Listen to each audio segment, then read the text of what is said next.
pois todos estaremos perante o tribunal de Cristo. Romanos capítulo 14, versículo 10. Em uma biografia muito breve e brilhante de um famoso pregador inglês, um dos maiores pregadores que já pregou na América ou na Inglaterra, ela dizia que ele tinha hábitos muito estranhos. Um desses hábitos era carregar no bolso um punhado de pedras preciosas, um diamante, uma safira, um rubi, uma esmeralda e assim por diante. Ele entrava em um parque e pegava uma daquelas pedras preciosas e a segurava contra a luz do sol, movendo-a, procurando diferentes sombras ou diferentes iluminações quando a luz do sol a atingia. E conforme as pessoas passavam, principalmente as crianças, todos eles balançavam a cabeça, indicando que achavam aquele sujeito um pouco estranho. O pregador a quem estou me referindo é Jonathan Edwards, e por volta de 1700 ele pregou um dos maiores sermões já pregados na América. Era chamado de Pecadores nas mãos de um Deus irado. As pessoas caíram de seus assentos e se agarraram aos pilares que sustentavam a galeria, gritando em desespero. E ele não disse: "Ó amigos, por favor, me desculpem. Eu nunca tive a intenção de envergonhar vocês assim."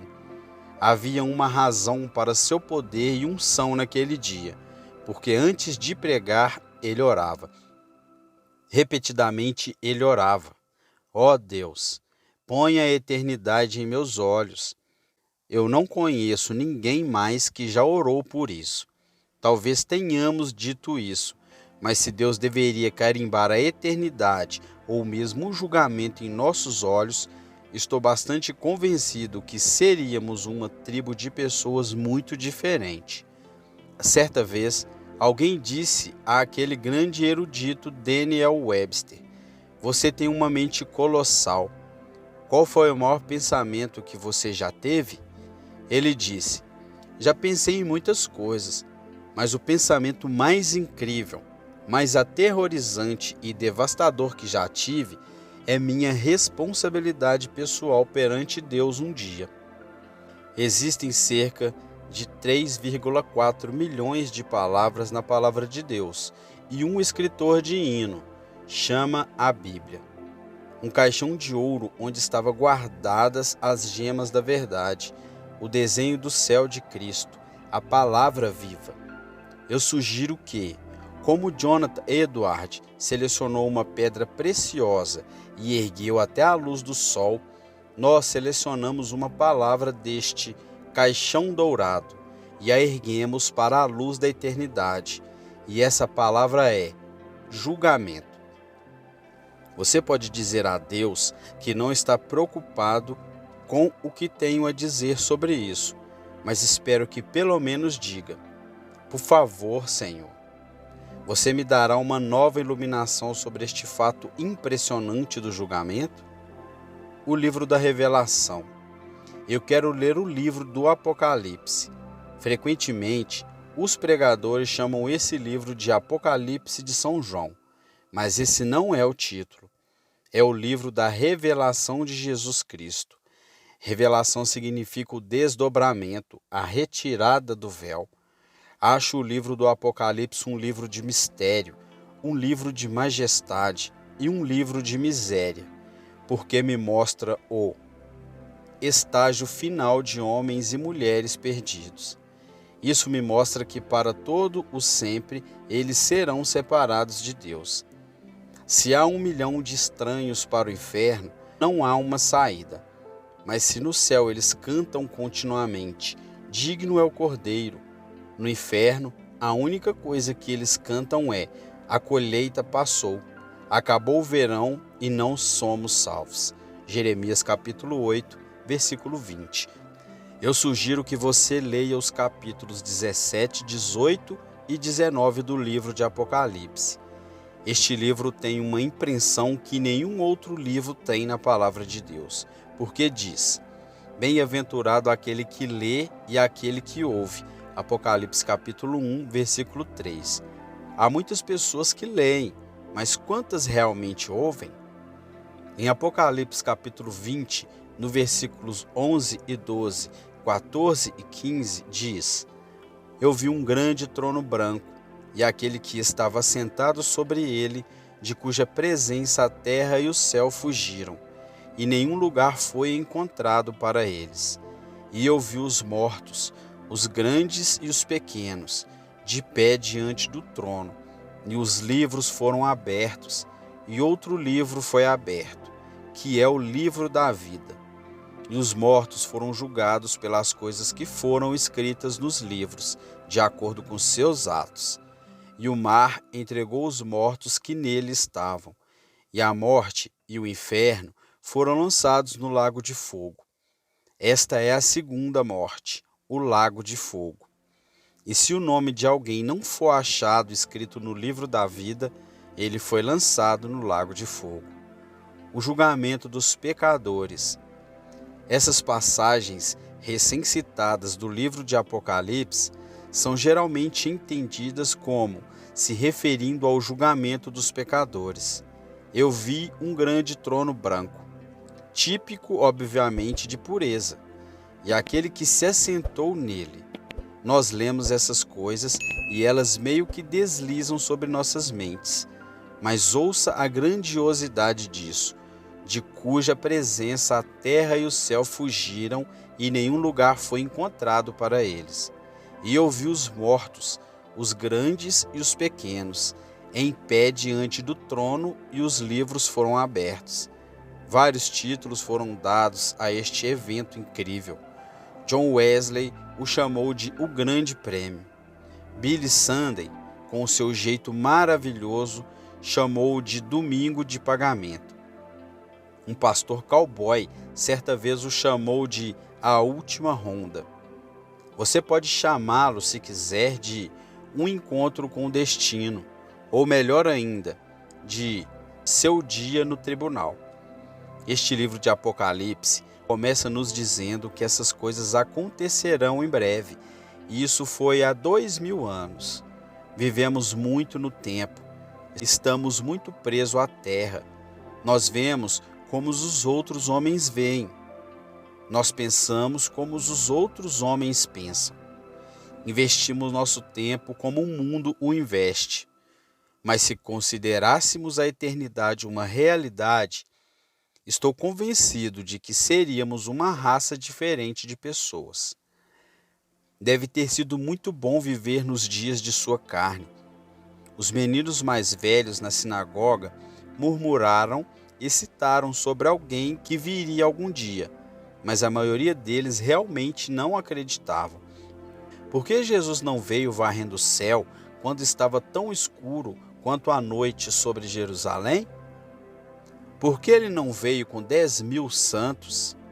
Por que ele não veio com o som de trombetas? Por que ele não veio ao mundo assim?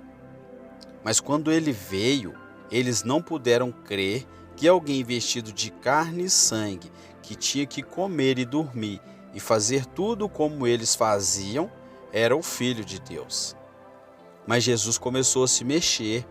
Ora, ele realmente ressuscitou um homem dentre os mortos. Que coisa! Isso deve tê-los animado. Imagine Jesus indo ao túmulo e dizendo: role a pedra. Ele não o rolou. Há um trabalho que temos que fazer. E então ele clamou em alta voz: Lázaro, como Campbell Morgan diz. Ele disse: Lázaro, venha para fora. Se ele tivesse apenas dito, saia, todo o cemitério teria vindo. E ainda não era a hora deles. Então Lázaro apareceu. Aposto que os discípulos eram um bando orgulhoso naquele dia, dizendo: o que você acha do nosso mestre agora? Ele está até ressuscitando os mortos. Quando todos os mortos são levantados. Mas o fato de Jesus ressuscitar Lázaro dos mortos é apenas uma prévia do que ainda está por vir. Em João capítulo 5, versículo 28 e 29, Jesus diz: vem a hora em que todos os que estão nos túmulos ouvirão a sua voz e sairão. os que praticarem as boas obras para a ressurreição da vida, aqueles que cometeram as más ações para uma ressurreição de julgamento. Você entendeu isso? Ele diz que chegará o dia em que todos os que estão na sepultura ouvirão a voz do Filho de Deus e se levantarão. De Adão, onde quer que ele esteja agora, na areia ou no pó, todos os que estão na sepultura ouvirão a voz do Filho de Deus. Veja, Jesus disse: Eu sou a ressurreição e a vida. João capítulo 11, versículo 25. E eu acredito que ele ressuscitou dos mortos.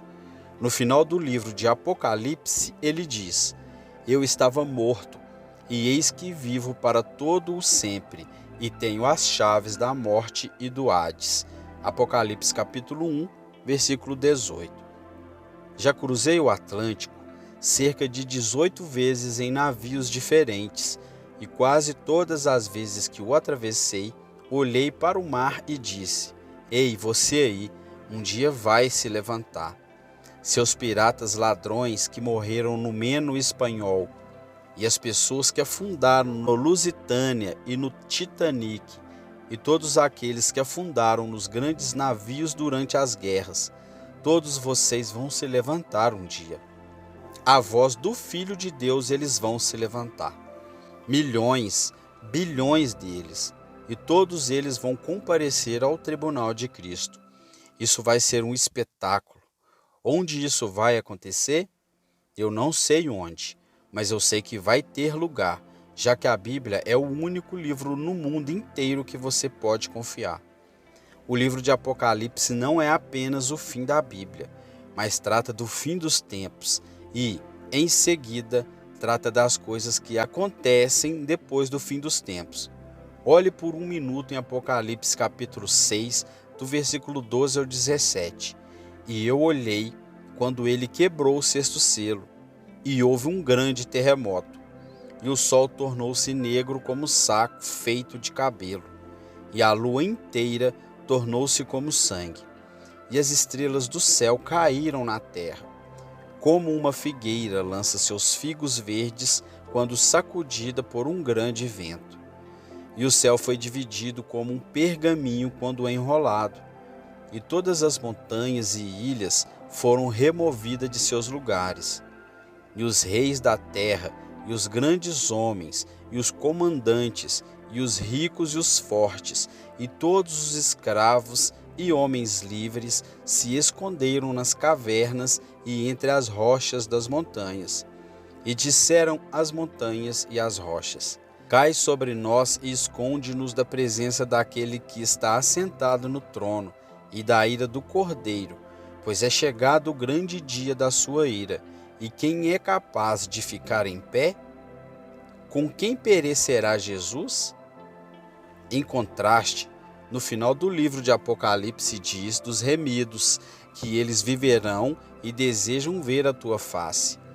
Como você acha que será a aparência de Jesus? Fanny Crosby, que foi a primeira mulher na história americana a discursar na sessão conjunta do Congresso, ficou cega por 84 anos. Alguém uma vez disse a ela: É uma pena que um grande cristão como você seja cego. Você não pode ver o pôr do sol. Você não pode ver as lindas flores. Você está em tão desvantagem. Oh, não, disse ela. Estou em uma grande vantagem sobre você. Você não percebe que o primeiro rosto que eu verei será o rosto dele? Você se pergunta que ela escreveu tantos hinos sobre o rosto dele? De novo, como você acha que Jesus será? Na Austrália, eles me mostram fotos de Jesus com lindos cabelos loiros, olhos azuis brilhantes e uma barba ruiva. E os chineses têm uma interpretação de Cristo por meio de seus artistas. E há algumas imagens terríveis, eu acho, que foram feitas pelos chamados grandes mestres. Mas vou lhe dizer uma coisa. A palavra de Deus pinta uma imagem de Jesus diferente de todas essas juntas. O apóstolo Paulo tirou uma foto de Jesus, não com um cordeiro nos braços, e não como os vitrais, onde Jesus parece pateticamente feminino. Ele vê Jesus e diz que ele é o Rei eterno, imortal, invisível, o único Deus sábio, a quem seja louvado e glorificado para sempre. 1 Timóteo capítulo 1, versículo 17. Então, vamos ver o Rei dos Reis. Ele é o juiz dos juízes no tribunal de justiça. Não há tribunal depois disso. Está terminado. A Bíblia diz que sua cabeça e seu cabelo eram brancos como a lã branca, como neve, e seus olhos eram como uma chama de fogo, e seus pés eram como bronze polido, quando foi feito brilhar em uma fornalha, e sua voz era como o som de muitas águas. E em sua mão direita segurava 7 estrelas, e de sua boca saiu uma espada afiada de 2 gumes, e seu rosto era como o sol que brilha em sua força. Apocalipse capítulo 1, versículo 14 e 16. E aqui está João, que costumava encostar a cabeça no seio de Jesus e ouvir aquela batida do coração divino. João era o homem que eu acreditava que sabia mais sobre Jesus do que qualquer outro. E quando ele viu Jesus em sua majestade, este homem que caminhou com ele e conversou com ele por 3 anos diz: e quando o vi, caí a seus pés como morto. Apocalipse capítulo 1, versículo 17. Se João respondeu assim, o que você acha que você e eu vamos fazer? Bem, claro, se você tem um julgamento, você deve ter um juiz. Eu acredito que a Igreja de Jesus Cristo precisa de uma nova revelação da majestade de Deus. Este é o Rei dos Reis, e ele é o juiz dos juízes. E este é o tribunal de tribunais. E não há tribunais de apelação depois disso. O veredicto é definitivo. Não haverá julgamento tendencioso. As pessoas me disseram: não há justiça na terra hoje. Bem, talvez não haja, mas eu me apego à palavra que diz: não fará o que é certo o juiz de toda a terra?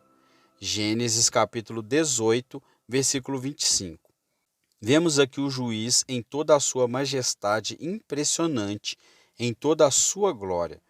O que você acha do profano mortos, grandes e pequenos, vão fazer quando eles vê-lo no seu trono?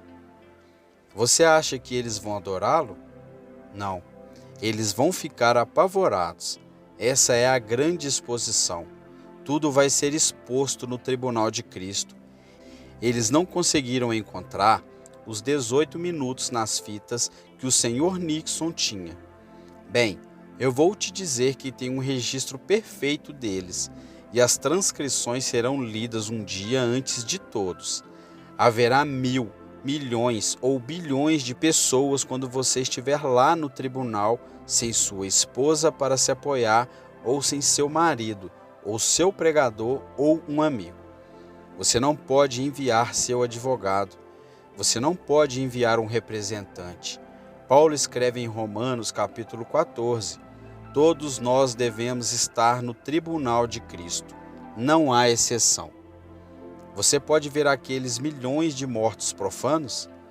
Todos os criminosos que já viveram, todas as prostitutas, todos os homens que ganham milhões com a pornografia. Você consegue pensar nos cafetões que poluem aquelas garotinhas na Western 42 Street em Nova York? Você pode imaginar quando Deus pega na história e a esvazia? Quando todo homem que já andou pelas ruas da antiga Babilônia, com todas as suas concupiscências, ou Corinto, que era apenas uma fossa colossal de impureza, deve prestar contas de si mesmo?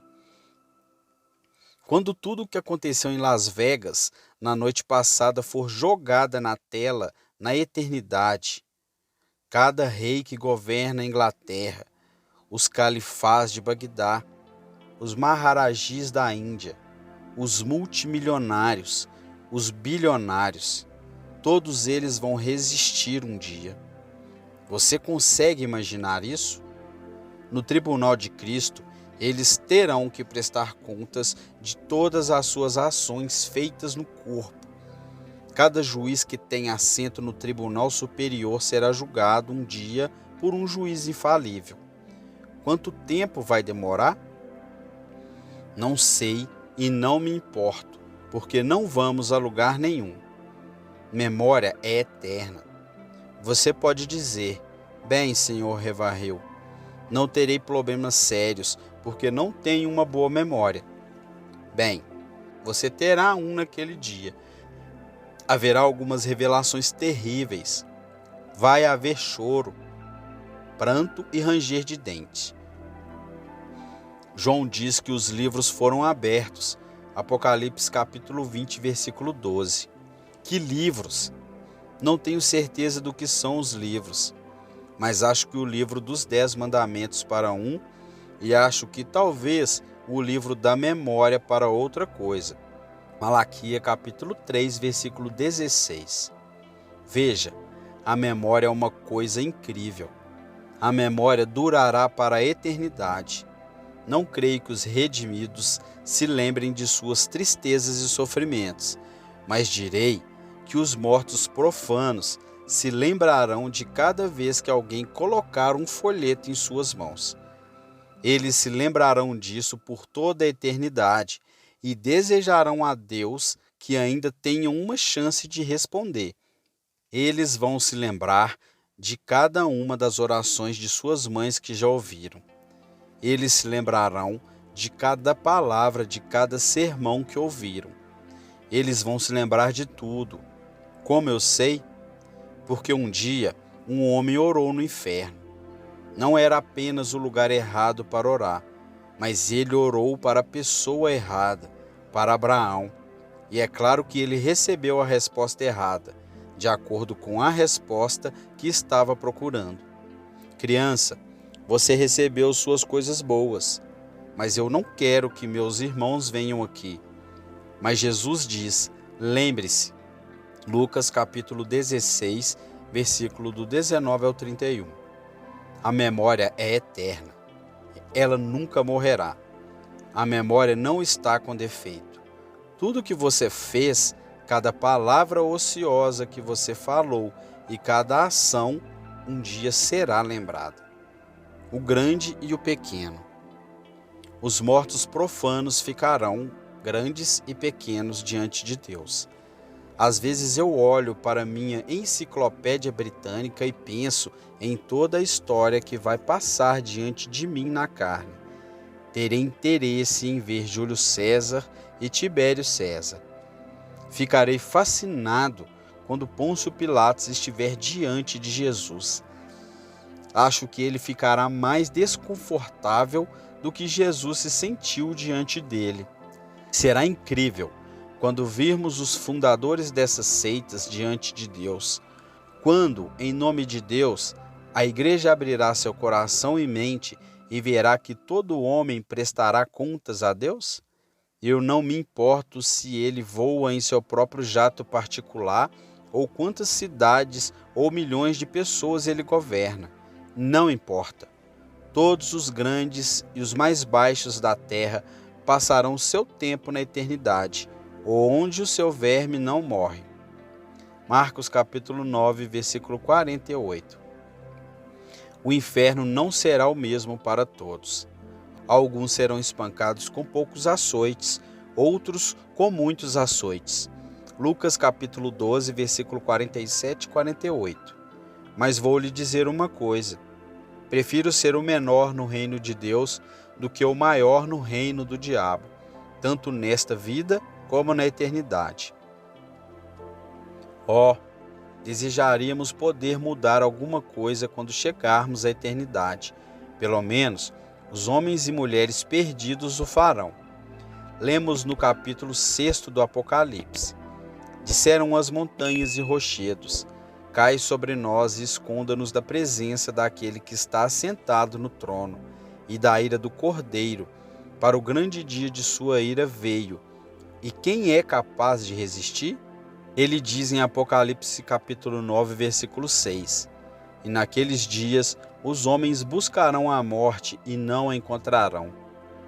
Acredito que chegará o dia em que o homem colocará uma arma na cabeça e estourará seus miolos, e, para o seu espanto, ainda estará vivo.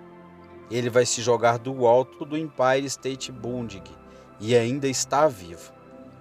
Eles buscarão a morte, mas não a encontrarão. Há um aspecto incrível para você: homens procurando a morte e não a encontrando. Você consegue pensar nos homens vendo todos os pecados que já cometeram? Pecados da carne e pecados do espírito, pecados contra Deus e pecados contra o homem. Eles são perseguidos pelos cães do inferno que latem atrás deles e dizem: se eu pudesse morrer e sair dessa. E ainda se ele tentar morrer, ele não morrerá. Em Apocalipse 4, você tem um Cristo no trono. Você tem um arco-íris sobre o trono, que é um sinal da misericórdia da aliança. E você tem 24 anciões. Mas não há ninguém aqui compartilhando justiça com Jesus. Ele se senta supremo no trono. Não há 24 anciões. Não há mar de vidro. Não há arco-íris de misericórdia. A misericórdia se foi para sempre. Ainda não é tarde demais para a misericórdia. Não me importa o quão distorcida e corrupta seja sua vida neste momento. Não é tarde demais para pedir perdão. Deus pode e irá perdoá-lo se você se arrepender de seus pecados, implorar pelo sangue de Cristo e pedir misericórdia. Não é tarde demais para pedir misericórdia. Você pode se perguntar: Deus pode realmente perdoar toda a podridão e corrupção em minha vida? Ele certamente pode. Por quê? Porque hoje Jesus ainda está em um trono de misericórdia. Você pode encontrar sua graça e sua ajuda. Mas quando o vemos no julgamento, ele não está mais em um trono de misericórdia. Ele está no trono de justiça. Pense em todas as tribos e nações que serão julgadas. Pense no Faraó e Herodes, o Grande, diante de Jesus e tendo que prestar contas de seus atos. Você teve suas tribulações hoje? Talvez o bacon tenha queimado esta manhã ou alguma outra tragédia aconteceu. Você pensou esta manhã que alguém, pelo amor de Deus, vai perder a cabeça no Afeganistão, no Vietnã ou na Rússia? Você acha que Stanley já sonhou que depois de todos os expurgos sangrentos que fez, ele teria que responder por cada preciosa gota de sangue que ele já derramou? O salmista Davi diz: guardas as minhas lágrimas no teu odre. Salmo capítulo 56, versículo 8. Não creio que alguém tenha derramado uma lágrima, seja por compaixão pelas almas ou por um coração partido que caiu no chão. Nossas lágrimas são armazenadas por Deus e Deus vai contá-las um dia.